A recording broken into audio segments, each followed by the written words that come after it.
केवट कहता है कि यही घाट पर मोर ठिकाना, सबको पर यही गया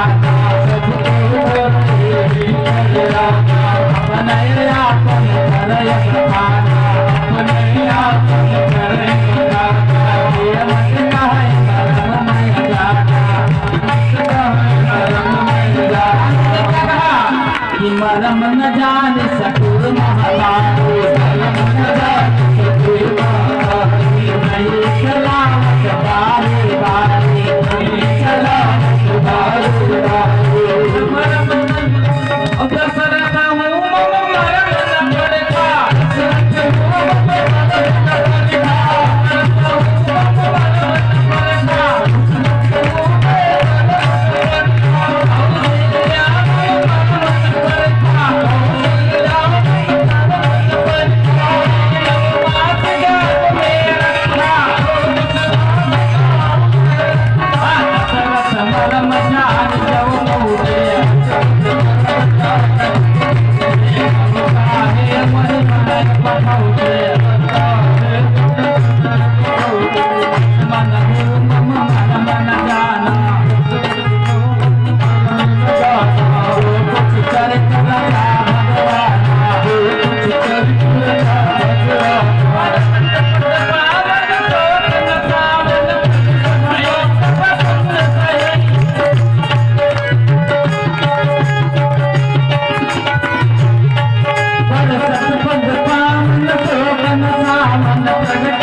होते ही एक पत्थर शिला बन गई।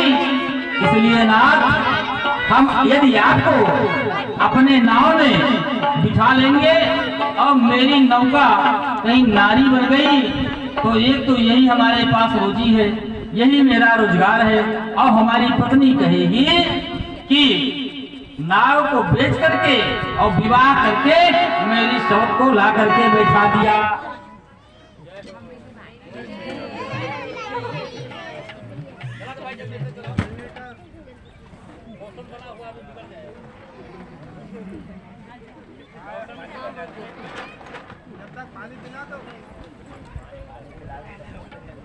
पिलाओ, ठंडे करो सब, ठंडे करो।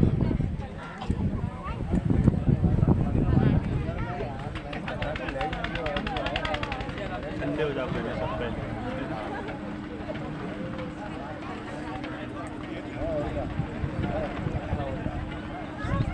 तैयारी हो गई है। हाँ, जय श्री राम। जय राम जय जय राम, श्री राम जय राम जय राम, श्री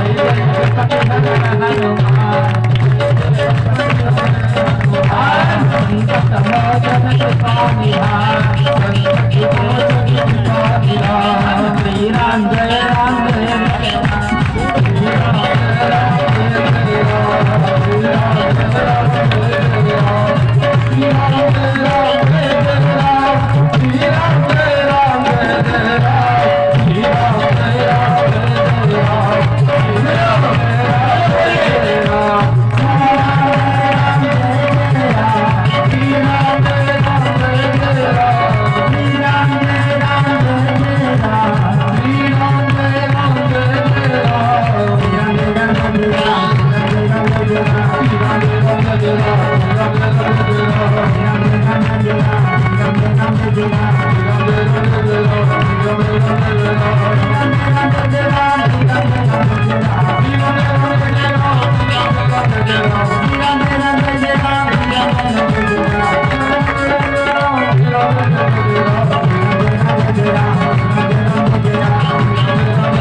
केवट से भगवान ने नाव मांगा और केवट ने मना कर दिया।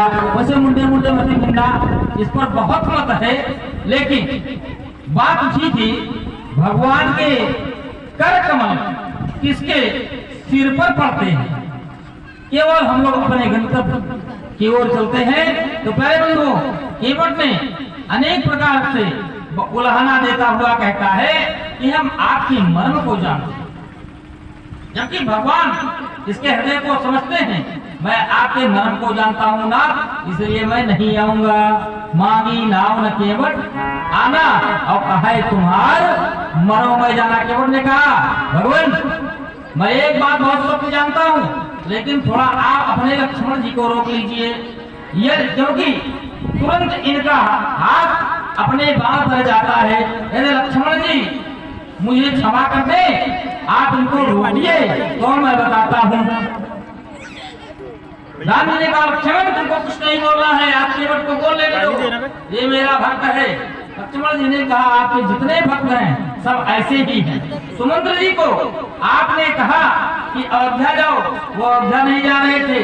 केवट को आपने कहा कि नाव इधर लेके आओ, नाव नहीं ले रहा है, ला रहा है और आपका भक्त नहीं बन रहा है। ऐसे आपके सारे भक्त हैं, जो आपकी बात न माने वही आपकी भक्ति करता। तो केवट ने कहा कि एक कहत डर लाग भारी। एक बात कहते हुए मुझे बहुत बड़ा डर है। एक कहत डर लाग भारी,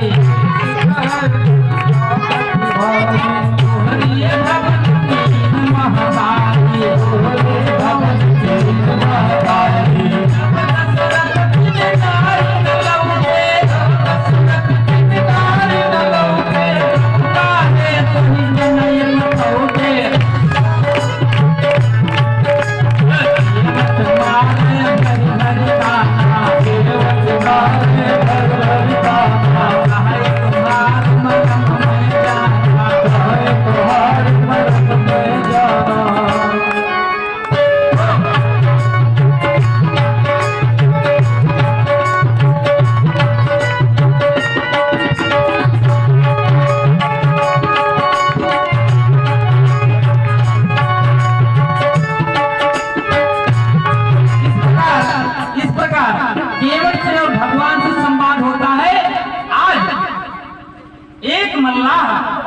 भगवान को अपने प्रेम में फंसा लिया। सुन केवट केवल प्रेम लपेटे अटपटे और बिहसे करुणाएन सिते जान की लखनतन। लेकिन केवट ने भी संकल्प कर लिया कि बहु तीर मार नहीं लखन जब लगे पाप पखारी तब लगे तुलसी साधना पार उतारी हम। और केवट ने हमारे संत जी यहाँ पर क्या कहते हैं, दुनिया के करैया पार अटक गए केवट से, करैया पार अटक गए केवट से,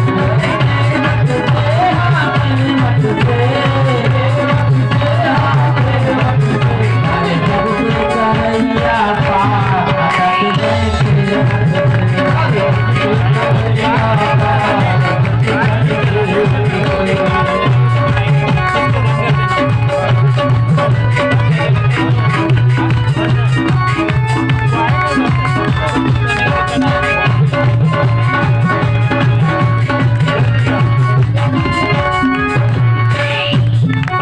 सामने बह रही गंगा मैया, बह रही गंगा मैया, राम लखन दो मैया, हरे राम लखन दो मैया, राम किनारे मैया,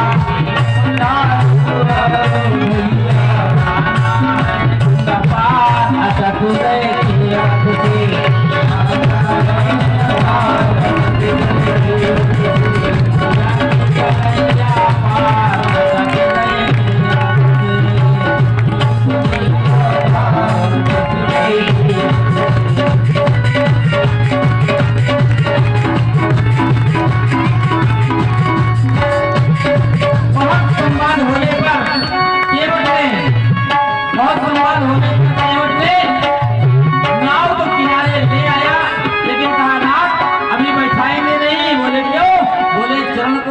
पड़ेगा जब तक खूब मल के चरण रज को धुल नहीं लूंगा तब तक आपको नाव में नहीं बिठाऊंगा। भगवान ने कहा जल्दी ले आओ। और केवट ने अपनी पत्नी को आवाज दिया और कहा कि कठौता लेकर के आना। अब भी केवट को डर है, केवल प्रेम का डर है, भाव का डर है, एक भाव दर्शाता है। कठौती नहीं मंगाई, क्यों? हमारे संत जन कहते हैं यदि कठौती लाता तो कहीं भगवान का चरण रज स्पर्श होता तो क्या होती? जो है जाति सुंदर लल्ली गोबर ढूंढी गली गली से गली हो जाती, तो हमको बर ढूंढना पड़ता गली गली। और यदि कठौता लाएंगे तो क्या होगा? यदि चरण रज स्पर्श हो जाएगा तो एक सुंदर लल्ला हो जाएगा और कान्हे का नाव मचाएगा हल्ला। काढ़ी नाव मचाई हल्ला कहने का मतलब इसलिए यह सोच करके स्त्रीलिंग और पुल्लिंग का भेद करके केवट ने कठौता में जल लाया। और एक बात, जब नाव में जल आ जाता है तो कठौती से नहीं वहां कठौता रहता है, क्योंकि नाव स्त्रीलिंग है इसलिए कठौता लाता है और कठौता से वह जल खींच करके बाहर कर देता है, नौका हल्की हो जाती है। ठीक इस प्रसंग से यह संकेत है कि यह हमारे गृहस्थ रूपी जो नौका है जिसमें गुरु रूपी कठौता आते हैं और ज्ञान रूपी जल को बाहर करके, अज्ञान रूपी जल को बाहर करके ज्ञान रूपी प्रकाश अपने शिष्यों के घर में फैला देते। इसी प्रकार वर्ष में एक बार गुरुदेव को घर आना चाहिए। बोले गुरुदेव भगवान की। यह सोचकर कठौता आया और अब देखिए गंगा जी की निर्मल जलधारा बह रही है, केवट के हाथ में कठौता है, भगवान राम लक्ष्मण और सीता सामने खड़े हैं और पति पत्नी यह स्वयं बैठ गया ग्रंथि बंधन करके, जैसे हमारे जजमान बैठे हैं ग्रंथि बंधन करके आ गया सामने केवट और कठौता में जल भर लिया राम जी का चरण रख लिया, मलमल के धो रहा है केवट, अति आनंद उमलिय अनुरागा, चरण सरोज पखारन लगा। क्या आनंद था केवट का, आनंद लेने लगा, मलमल के धो रहा। राम जी ने कहा केवट जल्दी धो, मैं एक पैर से खड़ा हूँ, मुझे दर्द होने लगा, इसलिए जल्दी धो। केवट ने कहा नाथ मेरे सर पे हाथ रख लो, मेरे सर पे हाथ रख लो, आपको कष्ट नहीं होगा, लेकिन मैं मल के धुलूंगा, कहीं एक भी रजकड़ रह न जाए, नहीं मेरी नौका एक नारी बन जाएगी, तो मेरी पत्नी की सबक हो जाएगी। भगवान राम ने कहा दो पत्नी हो जाएगी, एक गरम गरम रोटी बनाएगी और एक आग के साथ रहेगी, एक बढ़िया बढ़िया पैर दबाएगी, इसलिए दो पत्नी। कहा नाथ दो पत्नी का हाल बहुत विकट होता है, निपमो तान पाद दुय नारी, अद्रुवसन पुत्र बनहि दे डाले, और तुरंत के अगनित बाला, ये कहीं कुछ दे डाला। जो चित्रकेत के अगनित बाला के एक पुत्र था, ईर्ष्या में उसने विष दे दिया। और राजा उत्तानपाद के दो पत्नियां थी, जो ध्रुव जैसे 5 वर्ष के सुकुमार बालक को वन में भेज देना पड़ा, चला गया वन में। तो महाराज दो नारियों का हाल बहुत बुरा होता है, और आप भी उसी संकट में हैं। यदि महाराज दशरथ 3 विवाह नहीं किए होते तो आज आपको वनवास नहीं जाना पड़ता। जो दशरथ 3 नार न लौटे तो काहे कहे बने पटोते। महाराज जिसके 2 पत्नी है उसकी बड़ी दुर्दशा है, लेकिन ध्यान रहे भाई किसी के होगा भी तो कोई बुरा नहीं मानेंगे, क्योंकि हम कथा के दौरान भाव दर्शा रहे हैं, केवल दर्शन करा रहे हैं। यदि मान लो संयोग से, अब आजकल तो सबके 2 पत्नी, एक ओरिजिनल पत्नी और एक गर्लफ्रेंड पत्नी, वो भी पत्नी होती है। एक गर्लफ्रेंड, मैंने तो अधिकतम उम्र वालों को गर्लफ्रेंड की पत्नी देखी है, लेकिन भैया पत्नियों की बात मैं सुनाता चलूं। एक जगह की बात है, एक बार की बात है। यमराज के पुरी का नाम है संयमनीपुरी, वहां ध्याला ही रहता है। तो ऊपरे संयमनीपुरी से कूद गए और वहां से आए मृत्युलोक में। तो जब मृत्युलोक में आए तो उन्होंने विवाह करने की बात सोची। भाई विवाह तो आगरे का लड्डू है, खाओ तो पछताओ, ना खाओ तो पछताओ, ऐसा लड्डू है विवाह। खाओगे तो प्रायश्चित होगा और नहीं खाओगे तो प्रायश्चित जो होगा। कभी कभी मन में आता होगा अरे विवाह कर लिए फंस गए तो महात्मा हो जाते, और घर में बैठकर आनंद लेते, महाराज जैसा कथा करते और बढ़िया बढ़िया माल चाहते। लोग कहते हैं महाराजे का क्या मसला, पूरा दिन बढ़िया तान लेते हैं, सोते हैं और जाते हैं, घंटा कथा कह देते हैं, क्या आपने सुना?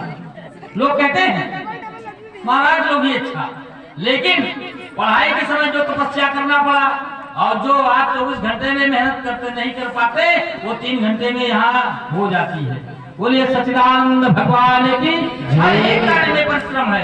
तो जब यमराज आए तो एक समुद्र के टापू में छोटा सा नगर बसाए, अपनी माया से नगर बसाए।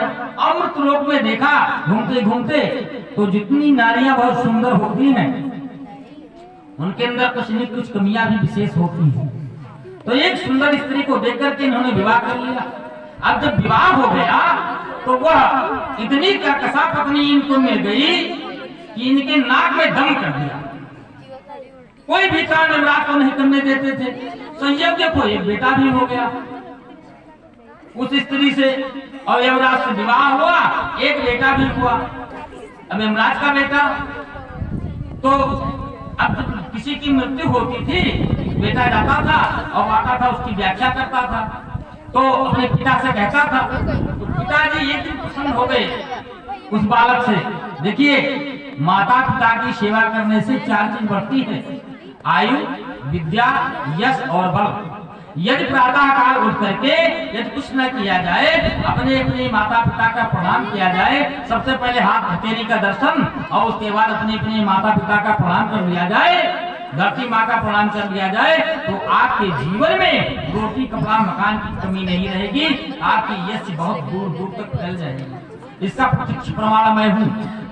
मेरा वादा है, लेकिन जब नियमित करोगे तब। अब ये नहीं कि सुबह प्रणाम करो शाम को डांटना शुरू करो, आपने ये नहीं किया वो नहीं किया, आपने इतना पैसा नहीं दिया, मैं फीस मांग रहा था, मुझे वहां जाना था, आपने दिया नहीं, डांटना शुरू करो या मारना शुरू करो। ये नहीं, फिर श्रद्धा रखना पड़ेगा और धीरे धीरे आ भी जाएगी।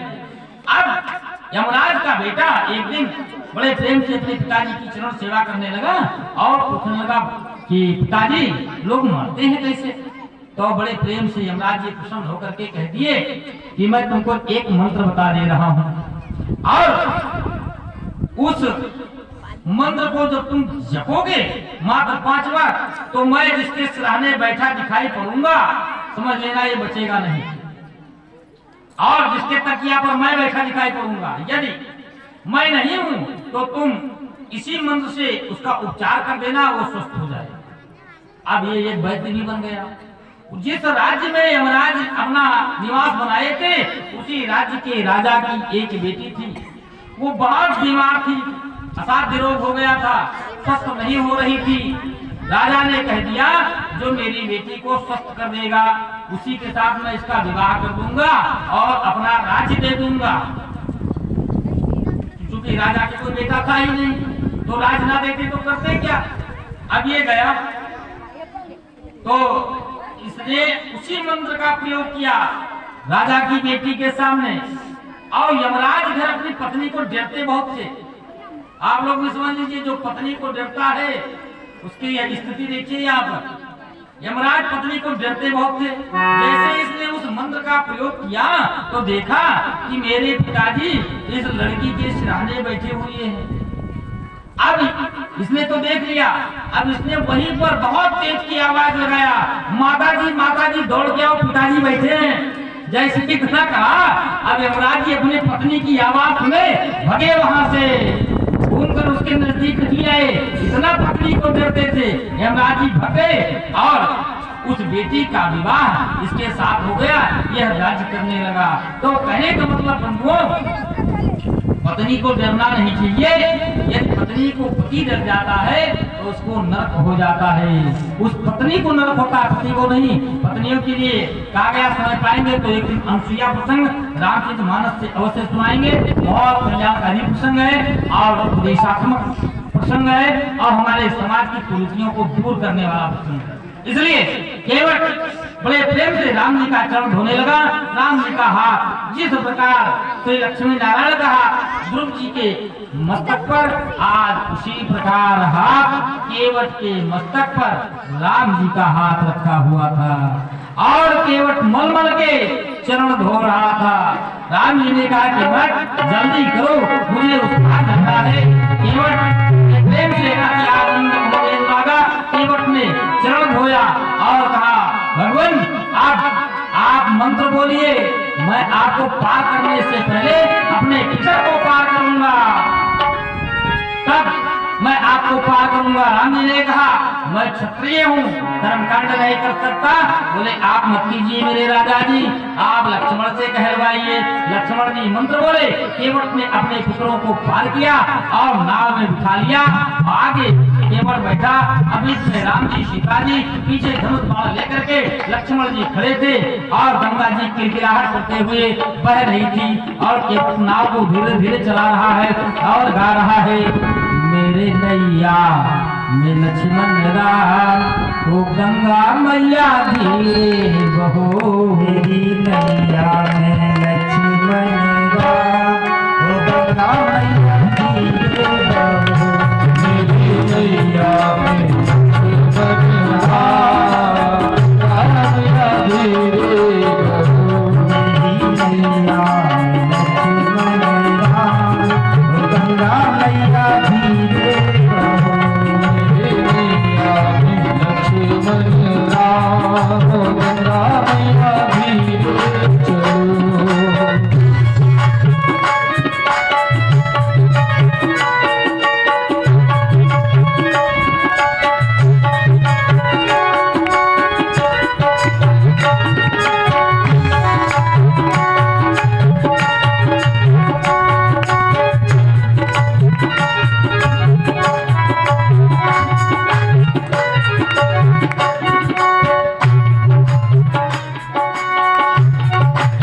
बोलिए रामचंद्र की सच्चिदानंद भगवान की। यह गीत गुनगुनाते हुए और केवट ने भगवान राम को उस पार किया, और जब उस पार किया केवट उतर दंडवत कीन्हा, केवट ने उतर करके भगवान का दंडवत किया। और प्रभु जी ने सोचा कि मैंने केवट को कुछ दिया नहीं, यह भावना समझ करके माता से पिया ही अति सिया जान निहारी। पत्नी सच्ची वही है जो पति के हृदय की बात को समझ जाए। सीता जी ने अपने मुट्ठी उतार करके देना चाहिए, लेकिन केवट ने कुछ नहीं लिया। दंडोत प्रणाम करके राम जी को विदा कर दिया। अब आगे की कथा संयोग से, ये तो मैंने छेपट कथा कही है बंधु, वैसे आज जन्मोत्सव है कृष्णचंद्र जी का, इसलिए हम लोगों को जन्म की ओर ले चलना। उधर ध्रुव जी का क्या हुआ, भगवान गोद में बैठ करके और ध्रुव के मस्तक से अपने हाथ को फेर रहे थे। ध्रुव की वह मंगलमयी, अब ध्रुव का जो आनंद, भगवान की गोद में बैठ गए। भगवान ने कहा ध्रुव से, ध्रुव क्या चाहते हो, क्या मांग रहे हो। भगवान, मैं मांगने के लिए तो बहुत कुछ था, मुझे मांगना बहुत था, लेकिन अब आपको देख लिया है, इसलिए अब कुछ मांगना नहीं है। मेरी सारी जिज्ञासाएं, सारी भावनाएं समाप्त हो गई, अब हम कुछ नहीं लेंगे, बस आपका दर्शन हो गया। छूटे चाहे जग छूटे, छूटे चाहे जग छूटे, मुझसे मोरा छूटे चाहे जग छूटे, मुझसे मोरा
सच्चिदानंद भगवान की, लक्ष्मी नारायण भगवान की। ऐसा जय बोलते रहो इतने उच्च स्वर में कि भगवान तक आवाज पहुंच जाए, जल्दी जल्दी हमारे आपके पीछे आ जाए। यदि कम बोलोगे तो आने में लेट लगाएंगे, तो हो सकता है 6 बजे तक आए, और जल्दी जल्दी बोलते रहोगे अच्छे ढंग से जल्दी आ जाएंगे, 5:30 बजे आ जाएंगे, या हो सकता है 5 बजे आ जाएंगे। तो उनके ऊपर है, आपके भावना के ऊपर है, आपके श्रद्धा के ऊपर है, कितना जल्दी वो आ जाए। भगवान अपने गोद में बिठा करके जब श्री ध्रुव जी महाराज से पूछा, ध्रुव क्या चाहते हो। ध्रुव ने कहा, भगवान मैं चाहता तो बहुत कुछ था, लेकिन अब कुछ नहीं चाहता हूँ, आप मिल गए। भगवान ने वहीं पर श्री लक्ष्मी जी प्रकट हुई और बाबा नारद प्रकट हुए, गुरुदेव के चरणों में दंडवत किया, माता लक्ष्मी को प्रणाम किया। और जिस प्रकार एक पिता अपने बेटे को अंगुली पकड़ा करके चलाना सिखाता है, बताता है, उसी प्रकार आज से लक्ष्मी नारायण भगवान ध्रुव जी का हाथ पकड़ करके अपने विमान पर बिठाया और कहा, चलो तुम्हारे नगर तक चलते हैं। उसी विमान में देव ऋषि नारद सहित लाए और इनके नगर के निकट उतार दिए। कहा, ध्रुव से कहा, पुत्र तुम 60,000 वर्षों तक यहाँ राज्य करो, अपना यश कीर्ति फैलाओ, बड़े बड़े यज्ञ करो, दान करो, अच्छी धर्म करो, और फिर तुम्हारे लिए तुम्हारे पिताजी की गोद खाली नहीं थी। आज अब मैं तुमको तुम्हारे लिए एक अलग ध्रुव लोक की व्यवस्था करता हूँ। तुम ध्रुव लोक में तारे के रूप में जब तक सूर्य चंद्रमा रहेंगे तुम चमकते रहोगे। आज भी रात्रि विवाह रात्रि में होता है, सनातन संस्कृति के आधार पर यदि लग्न दृष्टि देखी जाए तो विवाह रात्रि का श्रेष्ठ होता है, और जब वर कन्या का विवाह होता है उसमें श्री ध्रुव जी की ही गवाही मानी जाती है, ध्रुव जी का ही साक्षी माना जाता है। ध्रुव लोग भगवान ला करके और उत्तानपाद की नगरी के निकट छोड़ दिया। जब महाराज ने सुना मेरा बेटा ध्रुव तपस्या करके आ रहा है, तो स्वयं महाराज उत्तानपाद और सुरुचि पुष्पों की माला लेकर के खड़े हैं अपने पुत्र की अगवानी करने के लिए। वही माँ जिसने हाथ पकड़ करके ध्रुव जी महाराज को अलग कर दिया था, आज उसके हाथों में भागवत जी में पुष्प की माला लेकर के वो खड़े हैं अपने पुत्र की स्वागत के लिए। माता सुनीति सुनी तो दौड़ते दौड़ते गई, लेकिन जब ध्रुव जी महाराज तपस्या करके लौटे, पैदल आ रहे हैं नारद बाबा के साथ, बहुत प्रसन्न हुए राजा उत्तानपाद, और सबसे पहले ध्रुव जी महाराज अपनी माँ सौतेली माँ सुरुचि के चरणों की वंदना किया। अपनी माँ के पास नहीं गए, फिर पिताजी से मिले, उसके बाद अपनी माँ से मिले सुनीति से। बड़े भाव के साथ ध्रुव जी महाराज राजमहल में आए और अपने अधिकारों का प्रयोग पाते हुए अंत में राजा बने। 60,000 वर्षों तक श्री ध्रुव जी महाराज राज किया, और भ्रमी नाम की पत्नी से इनका विवाह हुआ। इनके 2 पुत्र हुए, कल्प और वत्सर। कल्प को अंत में ये राज्य दे करके और वन की ओर चले गए। लेकिन इनका जो एक भाई उत्तम था, जो सुरुचि के गर्भ से उत्पन्न हुआ था, इसका विवाह नहीं हुआ था, और यह हिमालय की तलहटी में एक बार चला गया तो एक वीर यक्ष ने इसको मार दिया। अपने भाई की जन्म मृत्यु का समाचार ध्रुव जी को सुना, ध्रुव जी ने सुना तो ध्रुव जी विजय रथ पर सवार होकर के और यक्षों पर आक्रमण कर दिया। भागवत में वर्णन आया कि ध्रुव जी के केवल शंखनाद से यक्षों ने का दिल दहला गया, और 13 आयुध यक्ष थे। 13 आयुध जानते हो कितना हुआ?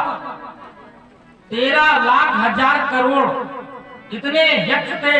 इतने यक्षों से ध्रुव जी महाराज ने युद्ध किया और इस प्रकार गिर गए जिस प्रकार तीव्र बारिश की बूंदों से पर्वत ढक जाता नहीं दिखाई पड़ता, इसी प्रकार यक्षों के अस्त्र शस्त्रों की बारिश से ध्रुव जी महाराज दिखाई नहीं पड़ रहे थे। लेकिन जिस प्रकार पहरे को छाट करके सूर्य एकाएक प्रकट हो जाता है, उसी प्रकार श्री ध्रुव जी महाराज विजय रथ के साथ उन यक्षों के बीच में फाड़ते हुए, उनके अस्त्र शस्त्रों को काटते हुए और ऊपर की तरफ निकल पड़े। एक ही धनुष की टंकार से सबका दिल दहला दिया, सबके कर्ण के सुन्न हो गए, सब विदीर्ण होने लगे सबके हृदय। और ध्रुव जी महाराज ऐसे बाण का संधान किया कि उन यक्षों पर विजय प्राप्त किया, और फिर अपने पुत्र को राज दे करके वन की ओर चले। प्यारे बंधुओं, यह ध्रुव जी महाराज का चरित्र श्रीमद् भागवत महापुराण में प्रथम भक्ति थी। अभी एक भक्त और बचते हैं, जो तीसरे स्कंद में सुखदेव जी ने कहा परीक्षित, जब मैंने तुमको बताया कि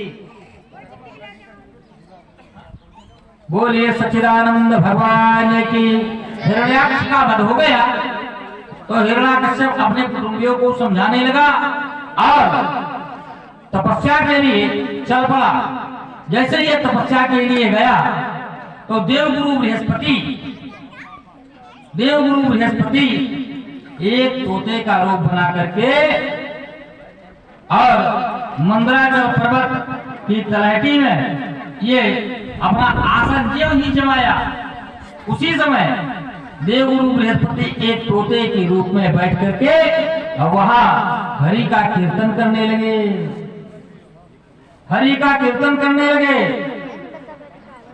कीर्तन अब भगवान श्री हरि का नाम सुन करके, यह नाम सुन करके इसने कहा,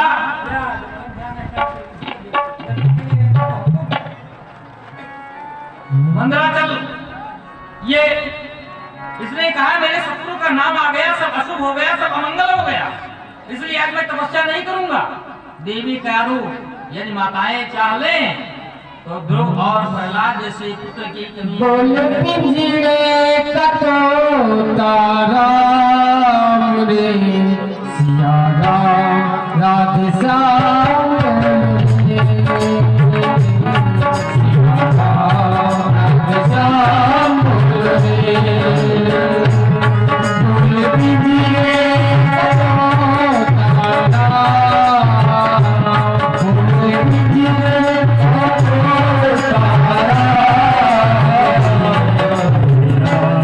सिया राम राधे श्याम रे सिया राम राधे श्याम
भगवान की प्यारे बंधु माता कयाधु ने कहा चकमा देना शुरू कर दिया अपने पति हिरण्याकश्यप को।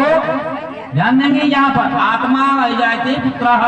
मैंने एक दिन बताया था कि पिता की आत्मा ही पुत्र में जाती है और हिरण्याकश्यप एक राक्षस था, भगवान का विरोधी था और हिरण्याकश्यप के अंश से माता कयाधु के गर्भ से आप कैसे प्रहलाद जैसे बालक का जन्म होता है थोड़ा ध्यान देंगे तो समझ पाएंगे। आत्मा वह जाते पुत्र, पिता की आत्मा ही पुत्र में आती है। अब माता कयाधु ने चकमा देना अपने पति को शुरू किया। कहा स्वामी आप तो जब जिस कार्य के लिए गए तब वह कार्य संपन्न करके ही घर लौटे। आज कैसी ऐसी स्थिति बन गई कि आप तपस्या करने गए और खाली हाथ लौट गए। कहा देवी ये आप करना तो कहा देवी मैं जैसे बैठा तो एक तोता आया और नारायण नारायण नारायण करने लगा, कीर्तन करने लगा। मैंने सोचा मेरे शत्रु का नाम है, आज अशुभ हो गया, मैं तपस्या नहीं करूंगा। कहा माता कयाधु ने कहा कि स्वामी ये बताइए भला एक पक्षी एक तोता किस प्रकार नारायण नारायण कर सकता है। हाँ देवी तोता मैंने अपने कानों से सुना कि तोता आया और नारायण नारायण करने लगा। माता कयाधु ने कहा कि मुझे विश्वास नहीं होता है, लेकिन हिरण्याकश्यप ने पुनः अवगत करवाया और कहा देवी मैं सत्य कहता हूँ, तू हमारी प्रिय पत्नी हो और मैं तुमसे कभी झूठ नहीं बोल सकता। इसलिए एक तोता आकर के और जब नारायण नारायण करने लगा तो मैंने सोचा अमंगल हो गया, अब मैं तपस्या नहीं करूंगा।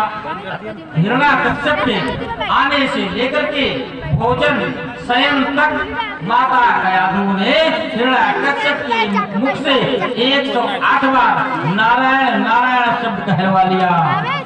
108 बार नारायण नारायण शब्द माता कयाधु ने चकमा दे करके कहलवा ही लिया। और जब 108 बार कहा तो इसकी आत्मा, इसका मन पवित्र हो गया। उसी रात्रि में माता कयाधु के गर्भ में श्री भक्तराज प्रहलाद की स्थापना हो गई और इधर यह तपस्या करने के लिए चल पड़ा। जब इसकी प्रहलाद जी की स्थापना माँ के गर्भ में हो गई और जब ये तपस्या करने के लिए गया, उधर से देवराज इंद्र आए और माता कयाधु का हिरण्याकश्यप को रूप बना करके और धारण करेंगे। और देवराज इंद्र चाहते थे कि इसके गर्भ में जो हिरण्याकश्यप का अंश है राक्षस, इसका मैं वध कर दूंगा। बीच में नारायण नारायण करते हुए देव ऋषि नारद मिल गए और देव ऋषि नारद ने कहा देवराज इंद्र से कहा, इंद्र सावधान, इसके गर्भ को कोई बाल भी बांका नहीं कर सकता है, कोई एक ठोकर नहीं लगा सकता है। इसमें भगवान का परम वैष्णव आ रहा है, इसलिए इंद्र तुम्हारा वज्र इस पर काम नहीं करेगा। देवराज इंद्र को सावधान करते हुए बाबा नारद ने कहा कि जब अश्वत्थामा का ब्रह्मास्त्र परीक्षित के ऊपर काम नहीं कर सका तो तुम्हारा वज्र किस गिनती में है जो प्रहलाद जी को कोई हानि पहुंचा दे।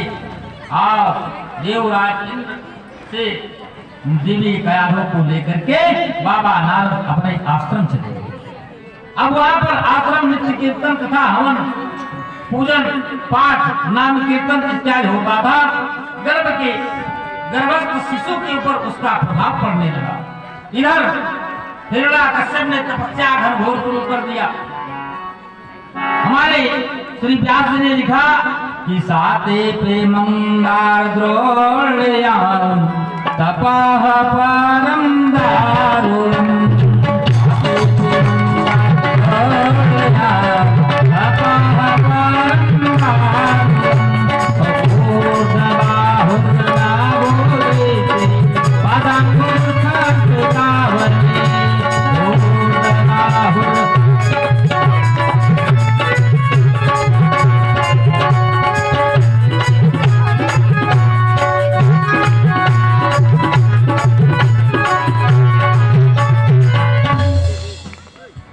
श्री व्यास जी ने बताया कि ऊर्ध बाहु नभो दृष्टि, सात एक मंदार मंदराचल की तलाशी में द्रोण्याम परम दारुण उग्र तप करने लगा हिरण्याकश्यप और तपा परम दारुणम उग्र दारुण तप करने लगा।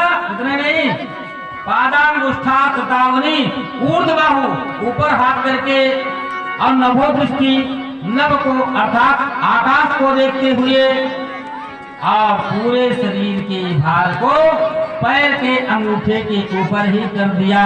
पादांगुष्ठा श्रुतावनी पैर के दाहिने पैर के अंगूठे पर पूरा भार कर दिया और तपस्या करने लगा। तो श्रीमद् भागवत महापुराण पुराण में वर्णन आया बंधुओं कि देवताओं के दिव्य 100 वर्षों तक इसने घनघोर तपस्या किया और इस तरह नहीं तपस्या किया, इसके मुखमंडल से इसके केसों से आग की ज्वाला निकलने लगा, ऐसा धुआं निकला कि तीनों लोगों को आच्छादित करने लगा। और स्वर्ग में जाकर के इंद्रादि देवताओं में भी वह धुआं तहलका मचा दिया। इधर इसके ऊपर दीमक की मिट्टियां लग गई, बांस इत्यादि जमाए।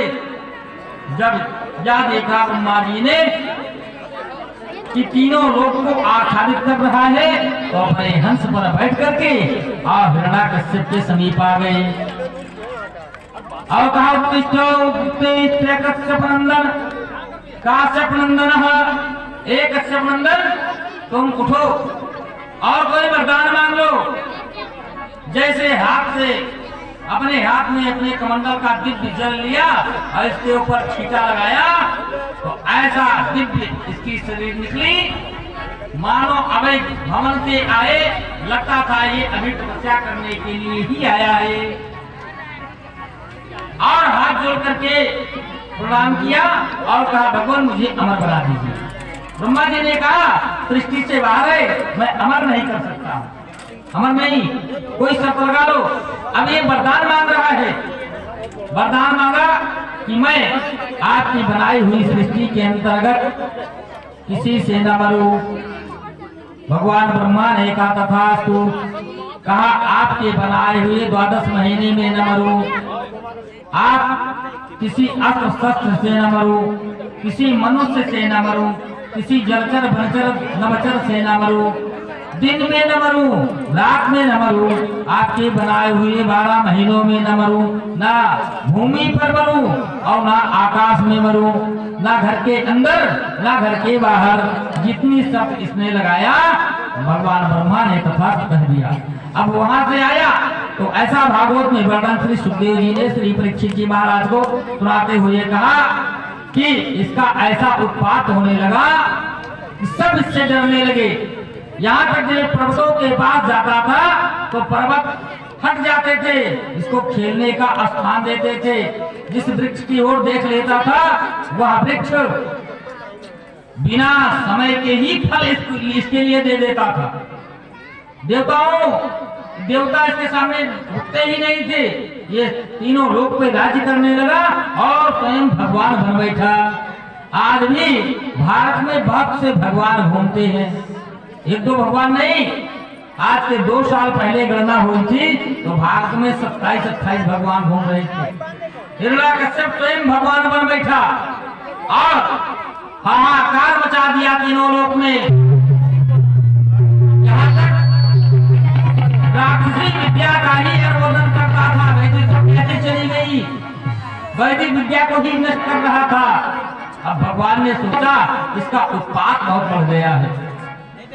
इधर जब माता कयाधु ने सुना कि मेरे पति आ गए हैं तो देव ऋषि नारद अपने भक्त प्रहलाद को और माता कयाधु को ला करके हिरण्याकश्यप को सौंप दिया। हिरण्याकश्यप अपने पुत्र को पाकर बहुत प्रसन्न हुआ, खुश हुआ और इसने अपने गुरुदेव शुक्राचार्य के दोनों पुत्र संड और अमर के हवाले कर दिया कि मेरे पुत्र को राक्षसी विद्या अध्ययन करवाओ, राक्षसी विद्या पढ़ाओ। प्रहलाद राक्षसी विद्या पढ़ने के बजाय स्वयं सारी विद्या का अध्ययन मां के गर्भ से ही कर चुके थे, गर्भ से ही अध्ययन कर चुके और अब इनको पढ़ना ही क्या था। लेकिन जब संडामर के इनको अन्य विद्या पढ़ाते थे तो प्रहलाद जी अपना पाठ अलग तैयार करते थे। एक बार की बात है, विद्यालय में पाठशाला में प्रहलाद जी और समस्त बच्चे बैठे हुए थे। प्रहलाद जी एक वृक्ष की सावधान नम लगे तो हम विराम देते। बोलिए सच्चिदानंद भगवान की। हरे राम राम राम सीता राम राम राम। सीता